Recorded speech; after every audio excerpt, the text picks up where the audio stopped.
Numerical section को हम लोग आगे बढ़ाते हुए आज का पहला न्यूमेरिकल पढ़ो। Body travels from A to B, ये कोई पॉइंट ए हो गया और ये कोई पॉइंट हो गया बी। बॉडी जो है पहले ए से बी की तरफ जाती है, यानी ये बॉडी का डायरेक्शन हो गया, ठीक, एट 40 मीटर पर सेकेंड। तो 40 मीटर पर सेकेंड क्या है, स्पीड है, ठीक। बी टू ए, जब बी टू ए जाती है तो 60 मीटर पर सेकेंड, ठीक। क्या क्या कैलकुलेट करना है, एवरेज स्पीड और एवरेज वेलोसिटी। तो वेलोसिटी तो जीरो हो जाएगा क्योंकि उसी पॉइंट से स्टार्ट की और फिर वापस उसी पॉइंट पे आ गई, तो वेलोसिटी तो जीरो हो जाएगा, ये समझ में आ रही है ना। एवरेज स्पीड की बात देखो क्या होगी, ध्यान से समझना। एवरेज स्पीड का फॉर्मूला होता है total distance travel upon total time taken, यही होता है। तो अब ध्यान से देखना एकदम, इसमें हमको न टोटल डिस्टेंस ट्रेवल पता है न टोटल टाइम टेकन पता है, ठीक है ना। तो ए से बी तक की डिस्टेंस हम ले लेते हैं x, ए से बी तक की डिस्टेंस हम ले लेते हैं x। Let the distance between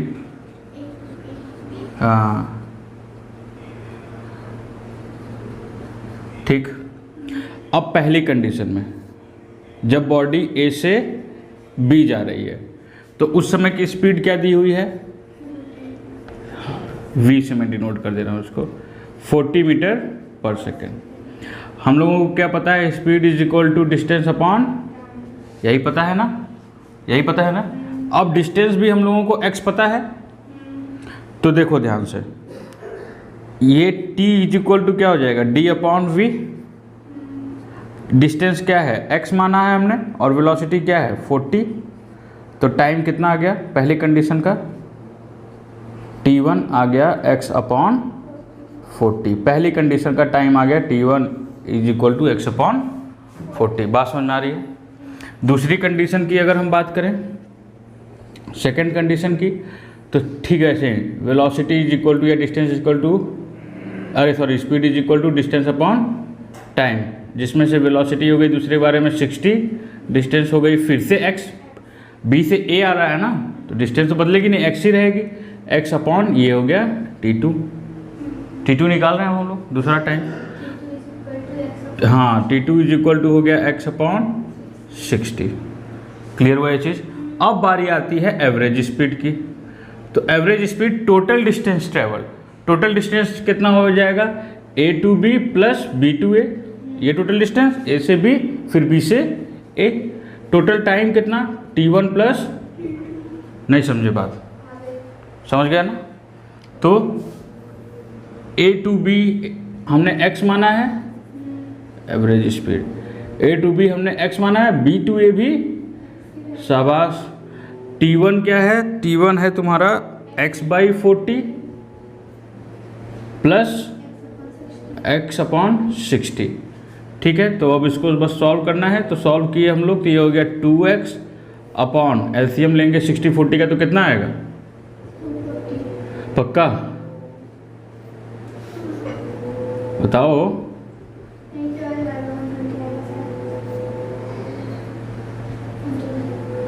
भाई रे हम इतने कमज़ोर हो गए।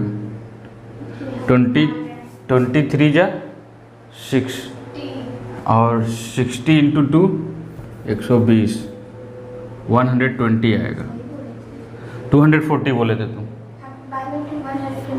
अच्छा कोई बात नहीं, तो बाद वाला हम नहीं ना सुने। 40 इंटू 3 ये आ जाएगा, यानी ये हो जाएगा 3x प्लस ये हो जाएगा 2x, ऊपर चला जाएगा ये, तो ये हो जाएगा 2x इंटू 120 अपॉन 5x, यही ना, समझ में आ रही बात ना। 5 से ये कट जाएगा, 5 2 जा 10, 5 4 जा, क्या बात, 24 इंटू 2 48x अपॉन, यानी एवरेज स्पीड कितनी आ गई 8 मीटर पर सेकेंड। बात समझ में आ गई है? कहाँ गलती हो रही थी समझ में आ गया? ऑन अ 100 किलोमीटर ट्रैक, कितने किलोमीटर का ट्रैक है? ये हो गया ए, और ये ट्रैक का लास्ट मान लिया मैंने बी। ये पूरा ट्रैक कितने का है? 100 किलोमीटर का है। ठीक है, इसको मिटा देते हैं। पूरा ट्रैक 100 किलोमीटर का है। फिर पहला 50 किलोमीटर यानी कि आधा डिस्टेंस है ना। पहला 50 किलोमीटर जो ट्रेन है वो मूव करता है यूनिफॉर्म स्पीड से, और उसकी वैल्यू है 50 किलोमीटर पर आवर। ठीक, शाबाश। फिर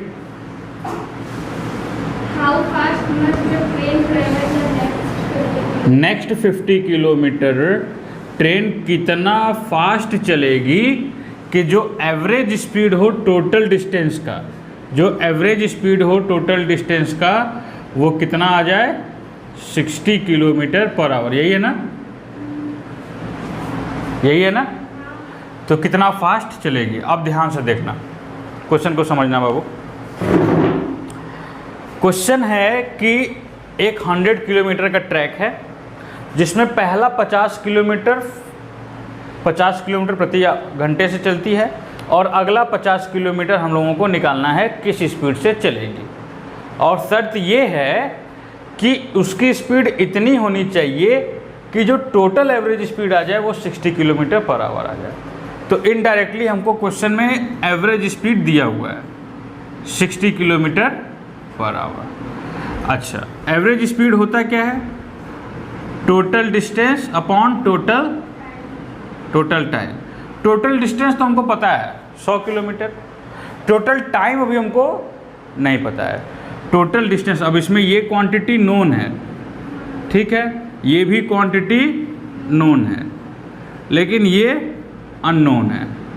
ठीक है, तो टोटल टाइम निकालने के लिए, टोटल टाइम निकालने के लिए इस 50 किलोमीटर का टाइम, इस 50 किलोमीटर का टाइम पता होना चाहिए।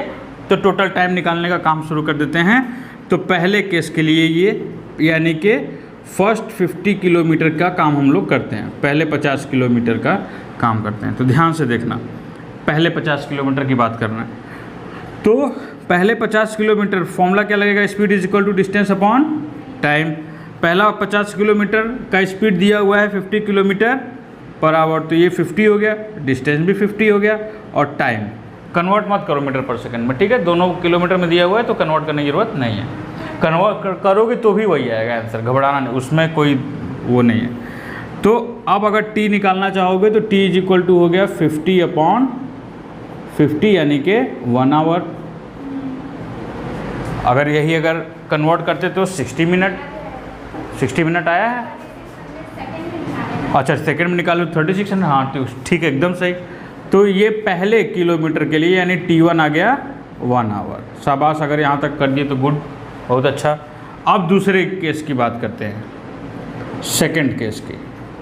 Yes, second 50 kilometre, second 50 kilometre, second 50 kilometre same formula, speed is equal to distance upon time. तो अगले 50 किलोमीटर का स्पीड हम लोगों को नहीं पता है, वही एक्चुअली निकालना है, तो इसको मैं V2 लिख दे रहा हूँ। इस स्पीड को मैं क्या लिख दे रहा हूँ? V2। डिस्टेंस हम लोगों को पता है 50 किलोमीटर, टाइम भी हम लोगों को नहीं पता है, T2 टाइम भी हम लोगों को नहीं पता है।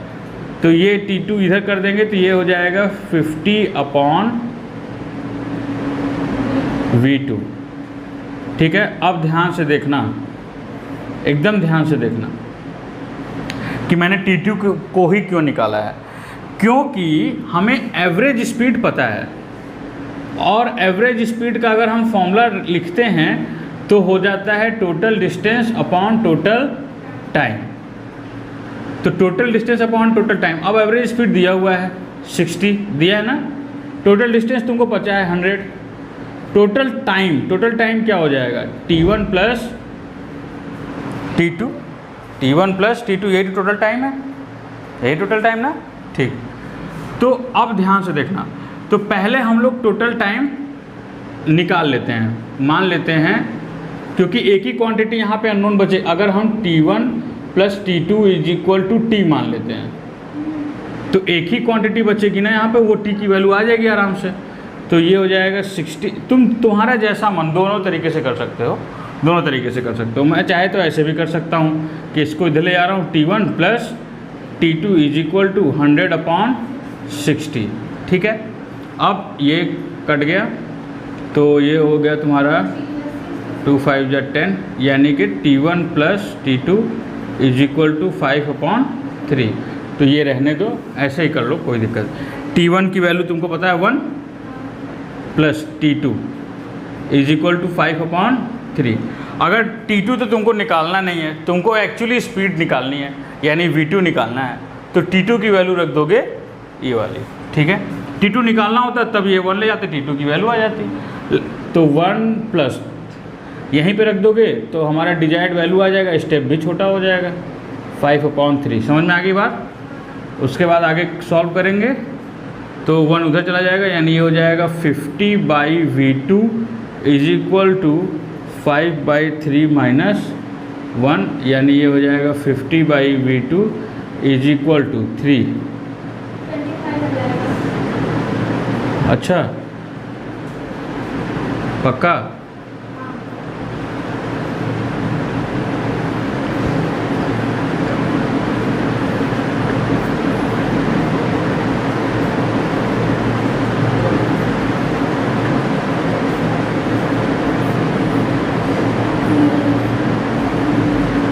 का हो, हम मेरा तो 75 आया।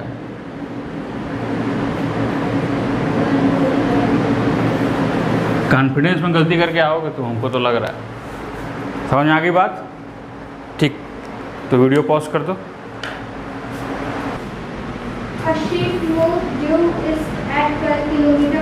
अच्छा, ईस्ट वेस्ट नॉर्थ साउथ वाला है तो पहले डायरेक्शन बना लो। देखो ये हो गया ईस्ट,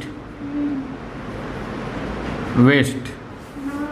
पहले हम लोग छोटे थे तो एक शायरी लिखते थे, east and west India is best. उसमें किसी को भी जोड़ देते थे, ईस्ट एंड वेस्ट पापा is best, east and west mother day आ गया तो मम्मी इज बेस्ट। एक तो ये हो गया ईस्ट वेस्ट, और ये हो गया साउथ, साउथ इंडिया जहाँ पढ़ रहा है हर्ष, और ये हो गया नॉर्थ जहाँ हमको जाना है, हिमालय पर्वत। नॉर्थ में ही है ना उत्तराखंड, केदारनाथ सब। तो अब देखो यहीं से पहाड़ है, ऐसे छोड़ो वो सब हम लोग को नहीं। हाँ, क्या है, नाव जो है वो ईस्ट की तरफ जा रही है, ड्यू ईस्ट। क्या क्या डाटा दिया हुआ, क्वेश्चन बोलना, पूरा क्वेश्चन एक बार बोल देना, समझा दो। अच्छा, और शिप मूव्स ड्यू ईस्ट, यानी शिप जो है वो ईस्ट की तरफ जा रही है, कितने स्पीड से? 12 किलोमीटर पर आवर, 1 घंटे के लिए। तो ये शिप जो है 12 किलोमीटर, मान लो यहाँ से यहाँ तक 12 किलोमीटर पर आवर से गई, और 1 आवर के लिए। ठीक, 1 घंटे बाद वो टर्न हो गई साउथ की तरफ। तो ईस्ट यहाँ है, साउथ नीचे, टर्न हो गई तो साउथ यहाँ आ गई। सही बोल रहा हूँ? हाँ। ये साउथ की तरफ आ गई। ठीक, वो भी 1 आवर के लिए, 4 आवर। अच्छा, ये भी 1 आवर के लिए, और 5 किलोमीटर पर आवर। अरे स्पीड भी दे दिया गया है 5 किलोमीटर पर आवर। फिर तुम्हें एवरेज, अब देखो ध्यान से, ये ए हो गया, ये बी हो गया, सी पॉइंट का नाम रख दिया हमने। ठीक है, जब हम लोग अगला चैप्टर पढ़ेंगे तो पढ़ेंगे हम लोग आराम से एक रिजल्टेंट करके। ठीक है, अभी फ़िलहाल इतना समझ लो कि जब इस तरह का क्वेश्चन दिया हुआ है एवरेज वेलोसिटी, एवरेज वेलोसिटी का फॉर्मूला क्या होता है?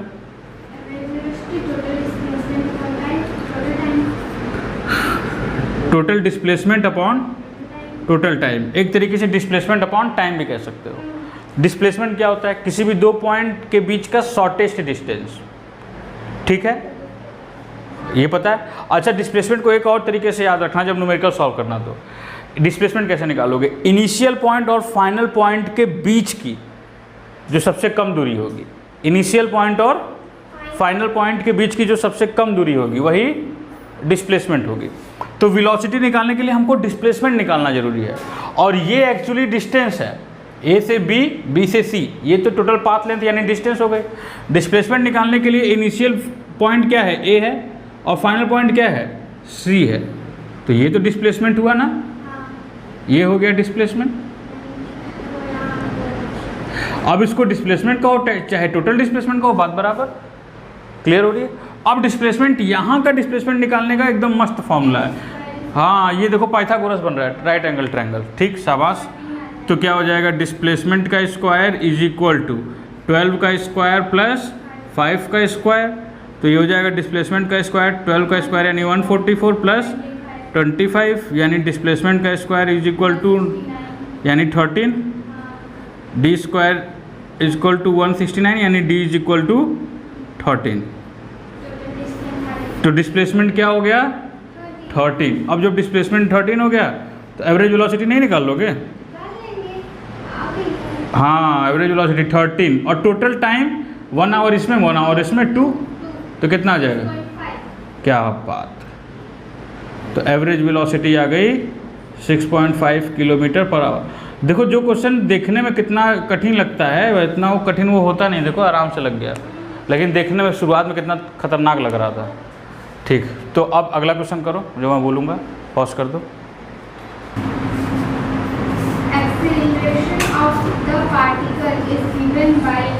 एक्सेलरेशन ऑफ पार्टिकल दिया हुआ है, पार्टिकल का एक्सेलरेशन दिया हुआ है, a is equal to 3t square plus 2t plus 2। ठीक, हाँ यानी t टाइम है।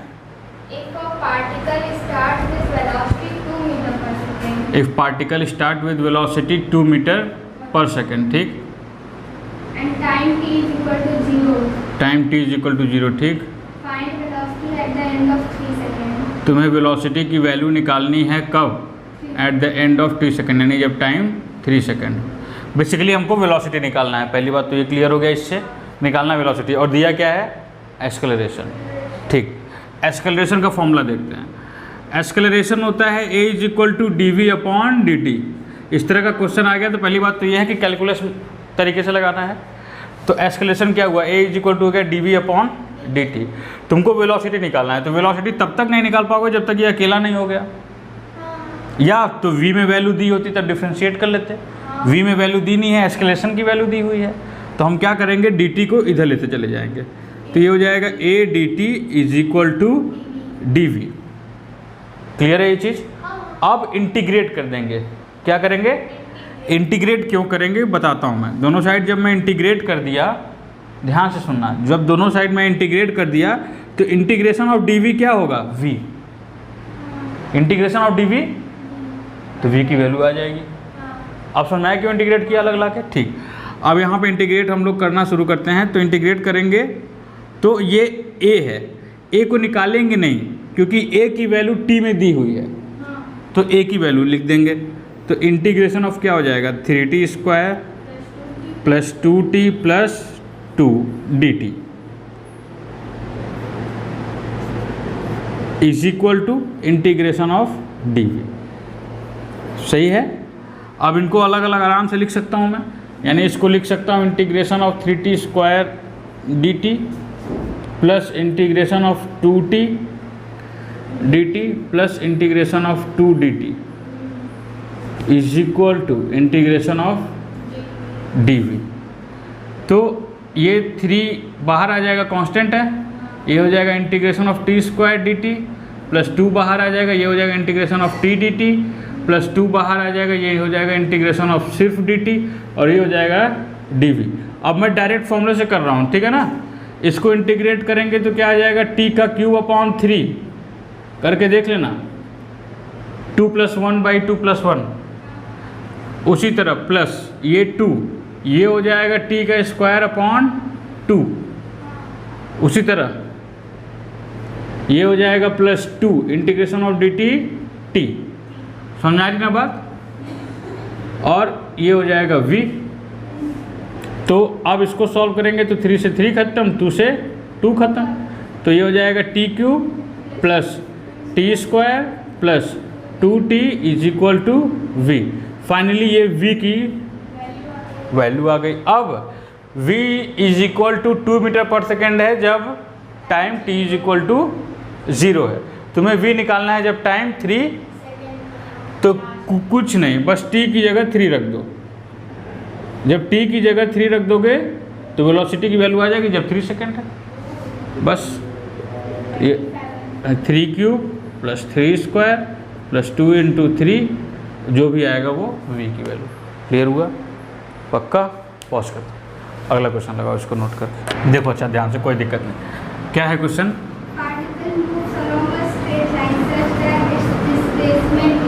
डिस्प्लेसमेंट इज डी क्यू, अच्छा टी क्यू, हाँ, प्लस 60, अच्छा माइनस 60 स्क्वायर प्लस 3t, ये डिस्प्लेसमेंट है।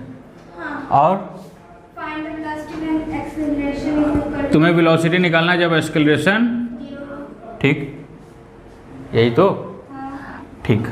अब ध्यान से देखो, डिस्प्लेसमेंट यानी x दिया है, कहीं कहीं इसको s भी लिखा जा सकता है, उससे कन्फ्यूजन तो नहीं है, ठीक। एक्सेलरेशन 0 हो, क्वेश्चन में कंडीशन दी है एक्सेलरेशन होता है क्या एक्चुअल? dv अपॉन dt, यही होता है एक्सेलरेशन। एक्सेलरेशन 0 होगा तो 0 इज इक्वल टू क्या हो जाएगा? dv upon dt। रोक दो यहीं पे इसका कहानी, ठीक है। पहले v का काम करते हैं। v इज इक्वल टू क्या होता है? dx अपॉन, ध्यान से सुनना, dx अपॉन ये होता है, तो v is equal to d, x की वैल्यू रख देंगे हम लोग t cube minus 60 square plus 3t plus 4 upon dt। ये बात समझ आ रही है? फिर v इज इक्वल टू अलग अलग लिख सकते हैं इसको, dt cube upon dt minus d 60 square upon dt plus, हाँ, ddt 3t प्लस ddt 4। बात समझ में आ रही है? नहीं आ रही है? ठीक। t क्यूब, अब मैं डायरेक्ट वही फॉर्मूला लगा रहा हूँ, ठीक है, हाँ, v इज इक्वल टू हो जाएगा, t क्यूब है तो ये हो जाएगा 3t स्क्वायर, गधी, डिफरेंशिएशन है n, differentiation D D x of x के पावर, हाँ, nx n माइनस 1, ये फॉर्मूला होता है। तो t क्यूब है तो 3t स्क्वायर हो जाएगा, है ना। फिर माइनस, यहाँ पे ध्यान रखो कि 6 कांस्टेंट बाहर आ जाएगा, अंदर बच जाएगा t स्क्वायर, t स्क्वायर का डिफरेंशिएशन 2t, t स्क्वायर है तो 2t 2 माइनस 1, तो 2t आ जाएगा, ठीक है। और 6 पहले ही से निकला हुआ था, यानी 12t, 6 2 12। समझ में आई बात? ये 3 बाहर निकाल देंगे, अंदर बच जाएगा dt अपॉन dt यानी 1, तो यानी ये हो जाएगा प्लस का 3, और यहाँ पे सिर्फ कांस्टेंट है तो इसका डिफरेंशिएशन 0, ठीक है। तो v का वैल्यू आ गया हम लोगों को, v का वैल्यू मिल गया, नहीं मिल गया? 3t स्क्वायर माइनस, ठीक। अब कंडीशन लगाते हैं। गिवन कंडीशन क्या है? गिवन कंडीशन है कि 0 is equal to dv upon dt, यानी एक्सेलरेशन dv अपॉन dt होता है और एक्सेलरेशन 0 है, तो 0 इज इक्वल टू v की वैल्यू रख देते हैं, d 3t square minus 12t plus 3 upon, समझ आ रही बात ना? अलग अलग लिख दें इसको, तो ये हो जाएगा 3 dt square upon t dt minus 12 बाहर लिख देते हैं, अंदर बच जाएगा dt अपॉन प्लस ये dt t 3 होगा जो कि कांस्टेंट है, इसका 0 हो जाएगा। इसका डिफरेंशिएशन क्या हो जाएगा कांस्टेंट का? सिर्फ कांस्टेंट का डिफरेंशिएशन हमेशा 0 होता है, याद रखना इस बात। तो 0 इज इक्वल टू ये हो जाएगा, इसको डिफरेंशिएट करेंगे तो ये 3 बाहर है, अंदर हो जाएगा 2t माइनस ये 12 है dt अपॉन dt यानी 1, ठीक है। तो ये 0 इज इक्वल टू हो जाएगा 3 2 6t माइनस 12 को इधर लेते जाओ तो ये हो जाएगा 12 इज इक्वल टू 6, ठीक। t इज इक्वल टू हो जाएगा 12/6 यानी कि 2। तो जब एक्सेलरेशन 0 है तो टाइम कितना आया? जब एक्सेलरेशन 0 है तो टाइम, और जब एक्सेलरेशन 0 है तो वेलोसिटी तुम्हारी ये आई थी, सॉरी ये आई थी, dv upon dt is equal to 0, तो v की वैल्यू रख दोगे, ये है। इस पे ध्यान से देखो क्या बोल रहा हूं मैं, when मतलब at t is equal to 2 second the acceleration A is equal to 0।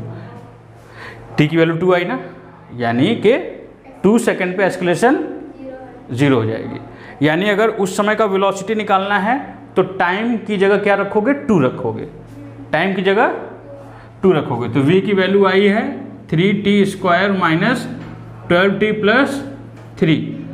कब एस्केलेशन 0 होगा, जब time t is equal to 2। कब एस्केलेशन 0 होगा, जब time t is equal to 2 रख दो, आ जाएगी वेलोसिटी। समझने के बाद पॉज कर दो। आज के लिए इतना।